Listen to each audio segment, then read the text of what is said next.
স্বাগত ডিবিসি সংবাদে। আপনাদের সাথে আছি আমি আফরিন আনোয়ার। জানাবো খবরের বিস্তারিত। সংস্কারের পাশাপাশি জুন জুলাইয়ের মধ্যে নির্বাচন চায় বিএনপি। ঢাকা মহানগর দক্ষিণ বিএনপির কর্মশালায় দলটির স্থায়ী কমিটির সদস্য মির্জা আব্বাস একথা জানান। অন্যদিকে জাতীয় প্রেস ক্লাবে আরেক নেতা জয়নুল আবেদিন ফারুক অভিযোগ করেন, জাতীয় নাগরিক পার্টি ঘোলাটে পরিস্থিতি সৃষ্টি করে নির্বাচন বিলম্বিত করার চেষ্টা করছে। বুধবার ঢাকা মহানগর দক্ষিণ বিএনপির উদ্যোগে রাজধানীর শাহজাহানপুরে দলটির ৩১ দফা নিয়ে এক কর্মশালার আয়োজন করা হয়। অনুষ্ঠানে প্রধান অতিথির বক্তব্যে বিএনপির স্থায়ী কমিটির সদস্য মির্জা আব্বাস বলেন, কিছু লোভী রাজনৈতিক দল নির্বাচনের বিরোধিতা করে যেনতেন উপায়ে ক্ষমতায় যেতে চায়। ৩১ দফা কর্মসূচি যেটা আছে, আমাদের কার্যক্রম যেটা আছে, এটাকে এই সরকার কিছুটা এদিক করে হলো সংস্কার কাজ দ্রুত শেষ করে দিতে পারে এবং দ্রুত জুন জুলাইয়ের মধ্যে নির্বাচনের ঘোষণা ওনারা দিতে পারেন। এদিকে জাতীয় প্রেস ক্লাবের সামনে এক মানববন্ধনে অংশ নেন দলটির চেয়ারপারসনের উপদেষ্টা জয়নুল আবেদিন ফারুক। এ সময় জাতীয় নির্বাচনের রোডম্যাপ ঘোষণার আহ্বান জানান তিনি। এই নতুন দল আবার যেন এমন একটি গোলমাল শুরু করে নির্বাচনকে বিলম্বিত করার একটা প্রচেষ্টা চালিয়ে যাচ্ছে। গণপরিষদ নয়, বাংলাদেশের মানুষের আশা আকাঙ্ক্ষা একটি নিরপেক্ষ নির্বাচন। আওয়ামী ফ্যাসিস্টদের বিচার করতে হলে দেশের জনপ্রতিনিধি সরকার প্রয়োজন বলেও জানান জয়নুল আবেদিন ফারুক। মানুষ আশা করে আপনার কাছে একটি নির্বাচন। Tahsina Jesy, DBC news, Dhaka. রোহিঙ্গাদের সহযোগিতার ক্ষেত্র যখন সংকুচিত করে এনেছে ইউএসএআইডি বিভিন্ন সংস্থা, সেই সময় বাংলাদেশ সফরে আসছেন জাতিসংঘের মহাসচিব অ্যান্টোনিও গুতেরেস। আন্তর্জাতিক সম্পর্ক বিশ্লেষকরা বলছেন, রোহিঙ্গা সংকট কাটানো এবং বর্তমান সরকারের ভাবমূর্তি উজ্জ্বল হবে তার এই সফরে।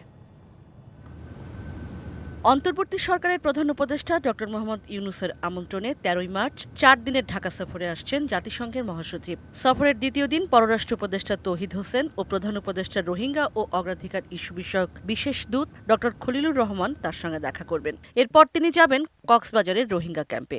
এ সময় সঙ্গে থাকবেন প্রধান উপদেষ্টা ডক্টর মোহাম্মদ ইউনূসও। এমন এক সময় জাতিসংঘ মহাসচিব বাংলাদেশ সফরে আসছেন যখন রোহিঙ্গাদের জন্য সহায়তা কমছে। আলোচনায় বিষয়টি নিয়ে উদ্বেগ থাকবে এমনটাই আশা আন্তর্জাতিক সম্পর্ক বিশ্লেষকদের। আর এই সফরে সরকারের ভাবমূর্তিও উজ্জ্বল হওয়ার সম্ভাবনা দেখেন তারা। যেখানে নানাবিধ ধরনের প্রশ্ন বাংলাদেশকে নিয়ে তোলা হচ্ছে এবং আমরা যতই বলি না কেন ইমেজের একটা ইস্যু থেকে যায় বাংলাদেশ সেই জায়গাটাতে, এবং সেখানে ধরেন এই ধরনের একটা ভিজিট সেটা আমাদেরকে পার্টিকুলারলি এই রেজিমকে একটা বড় ধরনের একটা স্বীকৃতি দেয়। যেভাবে যুক্তরাষ্ট্র বড় আকারে এক্সটার্নাল এইডের ব্যাপারে যেই রিথিঙ্কিং শুরু হয়েছে, তার একটা প্রেশার অলরেডি পড়েছে। রোহিঙ্গারা কিভাবে থাকবে এবং কিভাবে রিপ্যাট্রিয়েশনের বিষয়টা ত্বরান্বিত করা যায়, কারণ জাতিসংঘ কিন্তু বলতে গেলে এখন পর্যন্ত কোনো ভূমিকা পালন করতে পারেনি, একেবারে শূন্য। তো সেই জায়গায় আমার মনে হয় দৃষ্টিটা দেওয়া দরকার। গেল ১১ ফেব্রুয়ারি জাতিসংঘের স্বাধীন তদন্ত কমিটি রিপোর্ট দিয়েছে জুলাই গণহত্যা নিয়ে। গণহত্যার দায়ে অভিযুক্ত করা হলেও শেখ হাসিনাকে দেশে ফেরানোর বিষয়ে জাতিসংঘের কিছু করার নেই বলেও মনে করেন বিশ্লেষকরা। সেটা জাতিসংঘের কাজ নয়, সেটা বাংলাদেশ এবং ভারতের মধ্যে একটা দ্বিপক্ষীয় ব্যাপার, এবং এখানে অনেক রাজনৈতিক বিষয়ও ইনভলভ আছে।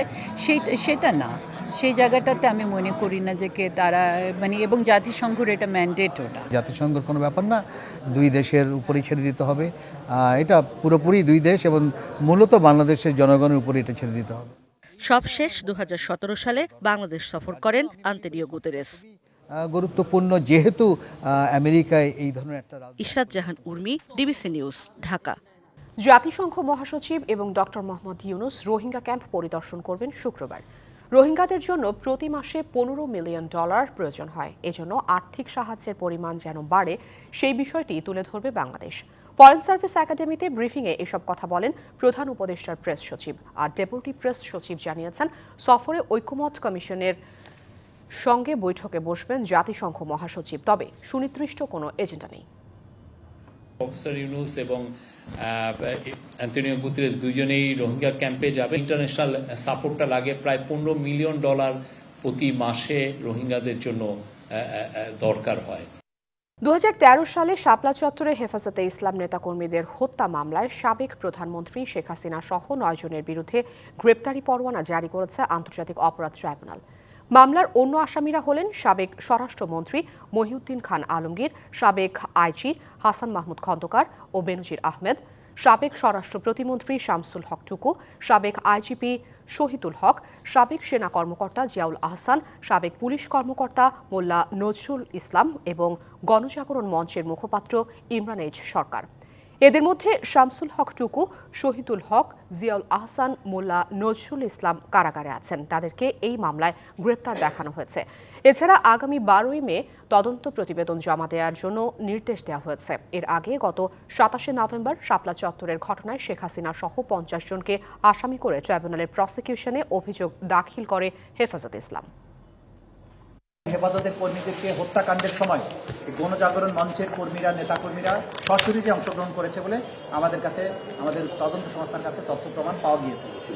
এর বাইরে ইমরান এইচ সরকার গণজাগরণ মঞ্চের মুখপাত্র হিসাবে সে নিজে সরকারের যে সমস্ত ঊর্ধ্বতন কর্তৃপক্ষ, প্রাইম মিনিস্টার থেকে শুরু করে স্বরাষ্ট্রমন্ত্রী, র্যাবের প্রধান এবং পুলিশের কর্মকর্তাদের সাথে বিভিন্ন সময়ে বৈঠক করে এই শাপলা চত্বরে যে পরিচালিত অভিযান ছিল সেটির পরিকল্পনায়ও তিনি অংশগ্রহণ করেছিলেন।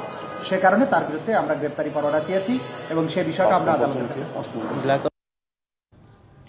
ন্যূনতম MBBS BDS ডিগ্রিধারী ছাড়া কেউ নামের আগে ডাক্তার পদবি লিখতে পারবেন না বলে রায় দিয়েছে হাইকোর্ট। দুপুরে বিচারপতি রাজিক আল জলিল এবং বিচারপতি সাথিকা হোসেনের হাইকোর্ট বেঞ্চ এই রায় দেয়। DMF ডিগ্রিধারীদের নামের আগে ডাক্তার ব্যবহারকে কেন্দ্র করে প্রায় 1 যুগ আগে করা রিটের শুনানি শেষে হাইকোর্ট জানিয়েছে, অতীতে যারা ভুল করেছেন তাদের জন্য নয়, বরং তবে আগামীতে যারা নিয়মের লঙ্ঘন করবেন তাদের বিচারের মুখোমুখি হতে হবে। এর আগে 2010 সালের ডিসেম্বরে বাংলাদেশ মেডিকেল এবং ডেন্টাল কাউন্সিল আইন হয়। DMF ডিগ্রির ক্ষেত্রে আইনটির বৈষম্যমূলক প্রয়োগের অভিযোগ এনে বাংলাদেশ ডিপ্লোমা মেডিকেল অ্যাসোসিয়েশনের তৎকালীন আহ্বায়ক শামসুল হুদা সহ অন্যান্যরা 2013 সালে একটি রিট করে। হাইকোর্ট যেটা বলেছেন সেটা হলো যে DMF ডিগ্রি হোল্ডার যারা আছেন তারা নামের আগে ডাক্তার লিখতে পারবেন না, শুধুমাত্র MBBS এবং BDS ডিগ্রিধারী যারা আছেন তারা নামের আগে ডাক্তার পদবি ব্যবহার করতে পারবেন। এবং কিন্তু সরকারের উপর একটা নির্দেশনা দিয়েছেন 6 মাসের মধ্যে যেন ওনাদেরকে যারা মেডিকেল অ্যাসিস্ট্যান্ট যারা আছেন তাদেরকে যেন একটা অ্যাপ্রোপ্রিয়েট পদবি দেওয়া হয়। বরগুনার ঝোপ থেকে মন্টু চন্দ্র দাস নামে এক ব্যক্তির কাদা মাখা মরদেহ উদ্ধার করেছে পুলিশ। নিহতের স্বজনদের দাবি, সপ্তাহখানেক আগে 7ম শ্রেণীতে পড়ুয়া মেয়েকে ধর্ষণের অভিযোগে আদালতে মামলা করে মন্টু। সেই মামলায় 1 নম্বর আসামি জেল হাজতে থাকায় ওই আসামির বন্ধু এবং স্বজনরা তাকে হত্যা করেছে। মন্টু চন্দ্র দাস পৌর মুরগি বাজারের একটি দোকানের কর্মচারী হিসেবে কাজ করতেন। নির্ধারিত সময়ে বাড়িতে না আসায় মোবাইল ফোনে কল দিলে বাড়ির পাশে পুকুর পাড়ে মোবাইলের আওয়াজ শুনতে পায় স্বজনরা। রাত 1টার দিকে স্বজনরা মন্টুর মরদেহ দেখতে পেয়ে জরুরি জাতীয় সেবা নম্বর 999-এ ফোন দিয়ে পুলিশকে খবর দেয়। এ ঘটনায় 4 জনকে জিজ্ঞাসাবাদের জন্য পুলিশ হেফাজতে আনা হয়েছে।